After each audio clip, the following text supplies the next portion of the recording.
सुन सकते हैं सर?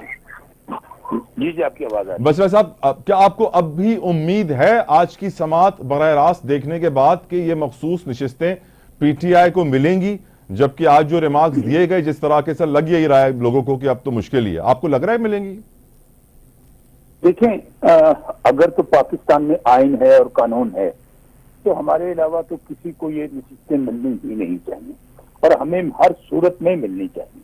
लेकिन जो कुछ काजी साहब की, जैसे तो काजी साहिबा का हमारे साथ बिहेवियर और सलूक रहा है, वो तो बिल्कुल हमें उनसे तवक्को नहीं है कि हमें वहां से कोई इंसाफ मिलेगा। उसकी वजह यह है कि आप ये देख लीजिए कि 9 मई से ऑनवर्ड और खासतौर पर जब से काई साहब आए हैं यहाँ पर, हम बार बार उनके पास अदालत में गए। इवन हमारी 9 मई की दरखास्त हो, हमारी फुल मिलिट्री कोर्ट वाली दरखास्त हो, बुनियादी इंसानी हकूक या धांधली को बेनकाब करने वाली दरखास्त हो, वो आज तक समाज के लिए नहीं लगी।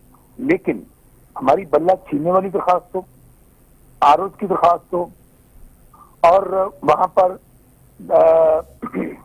और वो दरखास्तें ना सिर्फ लग गई, हमारे केस टेकअप हुए रातों रात, उनके सारे फैसले भी हमारे खिलाफ आए क्योंकि गैर आईनी और गैर कानूनी हम समझते हैं उनको।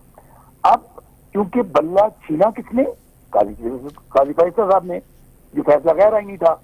आप मुझे बताइए कि हमसे आप आंखें छीन लें और फिर कहें अंधेपन का, हमें आप कहें कि आप अंधे क्यों हैं? ये तो बिल्कुल वही बात है कि आपने हमसे बल्ला छीन लिया। हमारे साथ जो कुछ हुआ वो आपके सामने है। हमारी दरखास्तें इनके पास पड़ी हैं, वो टेकअप नहीं होती हैं। धांधली छिपाने वाली दरखास्त जो है वो लगती है, आज से हफ्ता पहले दायर होती है ट्रिब्यूनल वाली, वो एक हफ्ते बाद लग जाती है। तो ये सारी चीजें जब मैं देखता हूँ और फिर उनका बिहेवियर देखता हूँ हमारी पार्टी के साथ, जो कुछ इस वक्त पाकिस्तान में बुनियादी इंसानी हकूक का जनाजा निकाल दिया गया है, जिस तरह इमरान खान साहब जो कि पाबंदे सलासल हैं और हमारी माएँ बहनें बेटियां 1 साल के पाबंदे सलासल हैं, तो चीफ जस्टिस काजी फैसल साहब को इनका नोटिस लेना चाहिए था। अगर वो नोटिस नहीं ले रहे, फैसले भी हमारे खिलाफ आ रहे हैं, तो उसके बाद हमें क्या तवक्को हो सकती है? राइट बसरा साहब, बिल्कुल आप सही कह रहे हैं। बसरा साहब, नोटिस तो लियाकत अली खान के कातिल को जब हमारे टैक्स पेयर के पैसों से पेंशन मिल रही थी तो उस वक्त भी लेना चाहिए था। फातिमा जिन्ना के साथ जो मिस्टीरियस डेथ हुई उनकी, उसके ऊपर भी लेना चाहिए था। जुल्फिकार अली भुट्टो के साथ जो हुआ उसके ऊपर भी लेना चाहिए था।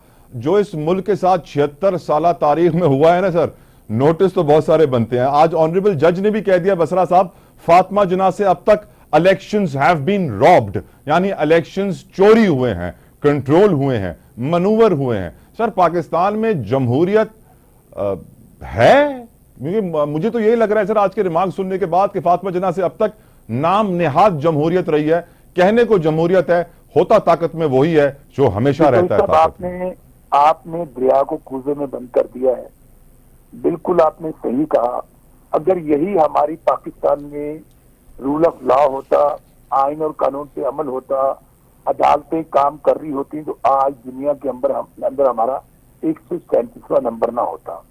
अगर हमारी अदालतें इंसाफ दे रही होती तो आप लियाकत अली खान से शुरू में ऑनवर्ड इस तरह लोगों के ना जुडिशियल मर्डर होते, ना लोगों के जब कत्ल होने के बाद उनका कुछ राफ मिलता। जो कुछ फातिमा जिन्ना के साथ हुआ और जो कुछ मैं फिर कह रहा हूँ हुआ, शहीद जुल्फिकार अली भुट्टो की आपने मिसाल दी, बाद में आज 40 साल बाद कह रहे हैं वही जजेस कि वो एक जुडिशियल मर्डर था, वो फैसला सही नहीं था। यही तो बदकिस्मती है कि पाकिस्तान में जो हमारा अदालती निज़ाम है हमेशा एस्टेब्लिशमेंट की जेर साया रहा।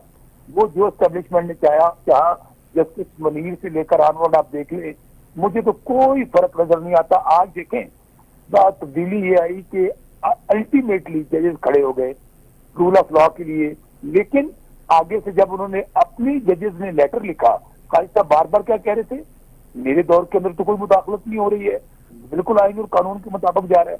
6 जजेस ने लेटर क्या लिखते हैं कि हमें डराया जा रहा है, धमकाया जा रहा है, हमारे रिश्तेदारों को अगवा करके करंट लगाए जा रहे हैं और हमारे घरों के अंदर कैमरे लगाए जा रहे हैं। और दूसरी बात, आज से 10 दिन पहले देख लीजिए कि 9 मई हम बहुत सुनते थे, एटीसी कोर्ट के जज हैं मोहम्मद अब्बास साहब, उन्होंने लेटर लिख दिया चीफ जस्टिस और हाई कोर्ट को कि ये मुझे धमकाया जा रहा है कि फैसले बदले। जस्टिस मलिक शहजाद अहमद खान साहब, सुनिएगा ये तो सब एक मिनट। अच्छा, आप भी चीफ जस्टिस काजी फाइसा साहब, आज अगर जजेस गैर महफूज हैं, अगर सियासी कारकुनों को इमरान खान समेत जो पाकिस्तान की सबसे बड़ी पार्टी के लीडर है, उन समेत सियासी कारकुनों को दहशतगर्दों के साथ ट्रीट किया जा रहा है, यहाँ पर बुनियादी इंसानी हकूक का जनाजा निकाल दिया गया है, सहाफी अगवा हो रहे हैं, कत्ल हो रहे हैं, काले कवानीन बन रहे हैं, भाई उसका कोई नोटिस नहीं ले रहा, तो जिम्मेदार तो पाकिस्तान की सबसे बड़ी अदालत के सबसे बड़ी काजी जस्टिस काजी फाइसा है, वो चीफ जस्टिस हैं। अगर वो नोटिस अपने जजों को जवाब नहीं दे पा रहे तो मैं कौन होता हूँ? मेरे खिलाफ तो इस वक्त पूरा निजाम है। लेकिन सर कुछ अच्छी खबरें भी हैं बसरा साहब। फॉर एग्जांपल, इलेक्शन कमीशन का ट्राइब्यूनल तब्दील करने का जो फैसला था उसको अदालत ने मुअत्तल कर दिया। हम ये भी जानते हैं कि सर सुप्रीम कोर्ट की जो स्ट्रेंथ थी वो आज 14 से 17 जजों पे वापस से आ गई है। जस्टिस मलिक शहजाद अहमद खान जो चीफ जस्टिस थे लाहौर हाई कोर्ट के, वो सुप्रीम कोर्ट के जज बन गए हैं। जो चीफ जस्टिस थे सिंध हाई कोर्ट के जस्टिस अकील अहमद अब्बासी साहब, वो सुप्रीम कोर्ट के जज बन गए हैं। और लाहौर हाई कोर्ट के एक और शाहिद बिलाल हसन साहब, वो भी ऑनरेबल जस्टिस जो हैं वो जज बन गए हैं सुप्रीम कोर्ट के। तो अच्छी खबरें भी आ रही हैं। आई थिंक उम्मीद की किरण है अभी भी सर। यहाँ पर भी देख लें, जो आपने मिसाल दी अभी कि शहजाद मलिक साहब जो chief justice Lahore high court थे, उनका कसूर ही ये था कि वो रूल ऑफ लॉ के लिए खड़े हो गए। उन्होंने कहा कि बिल्कुल मैं वो करूंगा जो आईन और कानून कहते हैं। उनको फौरी तौर पे उनको सुप्रीम कोर्ट बुला लिया गया। कहाँ गया सीनियरिटी का कानून? क्या चीफ जस्टिस अमर फारूक साहब जो थे उनको नहीं बुलाया जाना चाहिए था? सुप्रीम कोर्ट नहीं बुलाया गया मेरे भाई। और ये मुझे अभी तक याद है जब चीफ जस्टिस काजी फाइसा साहब खुद चीफ जस्टिस नहीं थे, वो लेटर लिखते थे चीफ जस्टिस साहब को कि आप सीनियरिटी का रूल अपनाएं। यहाँ पे भी मेरे भाई वो काम नहीं हुआ। दूसरी बात मैं अभी भी बताऊं आपको कि हमें उम्मीद अल्टीमेटली अदालतों से है। हमने कोई सुप्रीम कोर्ट पर ना तो नून लीग की तरह हमला करना है, ना ही हमने जजेस खरीदने हैं कोयटा जाकर और रफीक चारण की तरह। लेकिन बदकिस्मती से आप ये देखें कि जब ये ट्रिब्यूनल वाली आपने बात की है, क्या हो रहा है कि इलेक्शन कमीशन जो हमारा मुल्जम है वो क्या कह रहे हैं कि हाई कोर्ट जो है वो जजेस जो है वो केस ना सुने, और वो रातों रात सैयद यूसुफ रजा गिलानी साहब जो खुद जिनके खिलाफ पिटीशन मौजूद है ट्रिब्यूनल में, वो ऑर्डिनेंस दे देते हैं। तो अभी भी रोड़े अटकाए जा रहे हैं किसी सूरत। आज बात सुन लें, जो ट्रिब्यूनल अभी बन गए हैं पंजाब में, मैं आपको बात बता रहा हूँ, ओवरऑल पाकिस्तान में, अगर इनको काम करने दिया जाए तो 2 महीने बाद ये हुकूमत खत्म हो जाएगी पंजाब की और मरकज की। लेकिन ये किसी तौर पर फॉर्म 45, 46, 47 नहीं देंगे। खा इन्हें हुकूमत एमरजेंसी लगानी पड़े, खा जजों पे हमला करना पड़े, जजेस तब्दील करवाने पड़े, क्योंकि चीफ जस्टिस काजी फाइसा साहब के पास पिटीशन तो आ गई है कि जो ट्रिब्यूनल के जजेस लगे उनको चेंज किया जाए पंजाब में, और वो उन्होंने 5 बेंच के लिए रख लिए। वो इस अगले हफ्ते उससे अगले हफ्ते लग जाएगी, क्योंकि उनके पास सारे के सारे लोग फ्रॉड से जीते हैं। फॉर्म 47 बना के जितवाया गया।